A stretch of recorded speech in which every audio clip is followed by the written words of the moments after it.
Bonjour, je suis Ettore Segondi Emma du Master de MEF SP à Ajaccio, à l'INSP. Je vais vous présenter mon projet. Moi, mon projet informatique, ça concerne Géoportail. C'est un site internet, un portail web public que j'ai mis en place avec des CM1 pour une introduction à la géographie dans le premier domaine. Donc Géoportail, c'est un portail public permettant l'accès à des services de recherche de géolocalisation, de données géographiques. Il a pour but de publier des données géographiques de référence de l'ensemble du territoire français. Il est en accès libre, donc il est gratuit. C'est un outil pour travailler les réalités locales, contrairement aux livres où c'est des cartes papier. Là, c'est du réel. Avec Géoportail, on peut traiter les photos aériennes, les cartes IGN, les passerelles cadastrales, les cartes Casini, les cartes de l'état-major. Ce qui est bien avec Géoportail, c'est que c'est possible de comparer l'évolution d'un territoire à des époques différentes, c'est-à-dire que on peut comparer la densité de la population, l'apparition ou la disparition des bâtiments, les voies de communication, la forêt, enfin on peut faire un avant-après. Géoportail, ça permet de calculer aussi la distance et la surface. Ça va me servir parce que je fais une sortie sur le territoire et c'est après que j'intègre Géoportail. Donc la sortie du territoire, je calcule la distance et je vérifierai après avec Géoportail. Ce qui est bien aussi, c'est qu'on peut créer un espace personnel. C'est-à-dire que ça peut permettre de sauvegarder des cartes personnalisées ou des lieux ou notre production si on a fait des annotations sur les cartes, etc.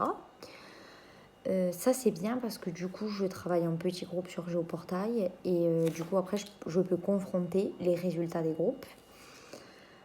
Géoportail, si on n'a pas internet, parce que par exemple j'ai fait dans une classe où il n'y avait pas d'accès internet dans l'école, donc si on n'a pas internet, on peut se connecter à Géoportail lorsqu'on a accès à internet, faire des captures d'écran de ce qui nous intéresse, les mettre sur clé USB et après on peut les mettre sur vidéoprojecteur au tableau ou alors si on a un logiciel de TBI, de tableau blanc interactif pour faire des annotations dessus.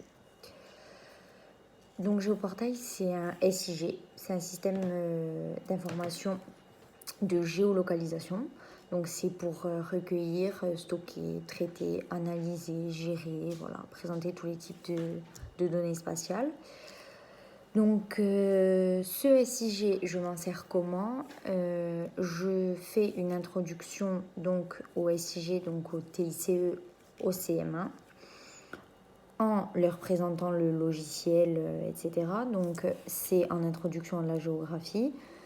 Donc je leur montre une carte de l'école, de la vue aérienne, et ma séance elle s'intitule de la vue aérienne au croquis. Donc les enfants doivent réaliser qu'ils sont dans l'école, mais qu'on a la vue d'en haut. Donc ça c'est bien d'utiliser les outils numériques parce que c'est du réel, c'est du concret et c'est pas des cartes ou c'est des photos, c'est en réel et c'est aussi en 3D. Donc après on a un apprentissage pour faire un croquis où justement on s'aide de la vue aérienne de Géoportail pour faire un croquis. Donc moi mes élèves ils vont travailler en groupe sur Géoportail. Donc je trouve que c'est bien parce que c'est plus ludique de travailler en groupe et au moins tout le monde apprend le logiciel. Donc ils créent un espace personnalisé. J'ai 3 groupes dans ma séance. Les 3 groupes créent un espace personnalisé pour justement enregistrer leur production, les annotations. On a mis des annotations, etc. Et on confronte les résultats. On confronte les résultats à la fin du travail que je leur ai demandé. Donc, pour moi, c'est fructueux le numérique dans le métier de l'enseignement, car les élèves ils développent des attitudes positives par rapport à leur travail. Il y a même des études qui ont été réalisées. Ils acquièrent les savoirs en moins de temps, c'est prouvé aussi.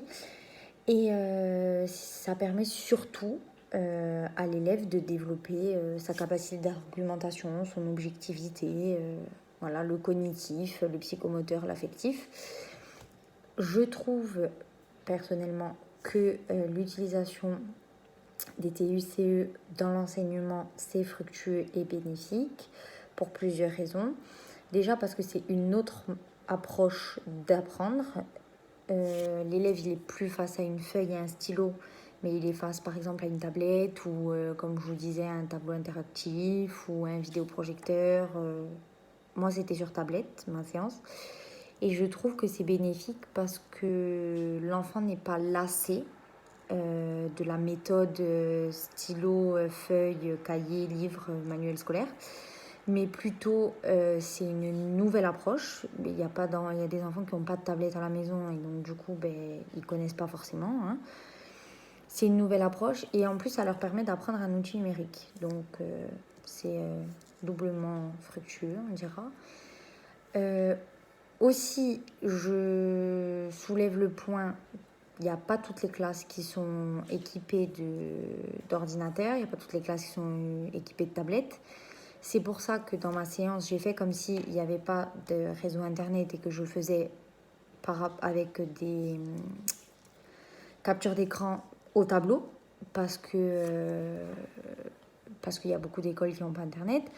Et les enfants passent au tableau, hein, en petits groupes, pour faire leur interaction. Donc, voilà, pour finir, je pense que c'est vraiment fructueux et bénéfique dans certaines classes d'intégrer les TICE.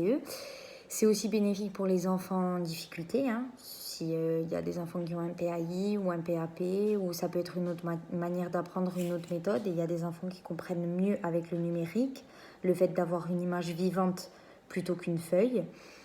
Il y a des études qui l'ont prouvé, que les enfants en difficulté, c'était bénéfique de travailler sur des tablettes. Et voilà, et dans une classe donc, comme là au CM1, j'intègre après dans la 4e séance de ma séquence EduGéo.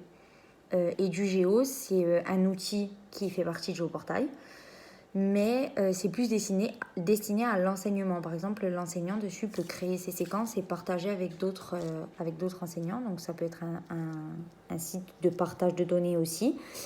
Et c'est un peu plus adapté à l'enfant. On dira que GéoPortail, c'est accessible à tout public. Et EduGéo, c'est vraiment basé sur l'enseignement, l'éducation. Voilà, il y a des outils plus précis pour l'enfant. Voilà, donc merci et je vous fournis tous les renseignements nécessaires sur le questionnaire et je vous fournis le lien. Merci.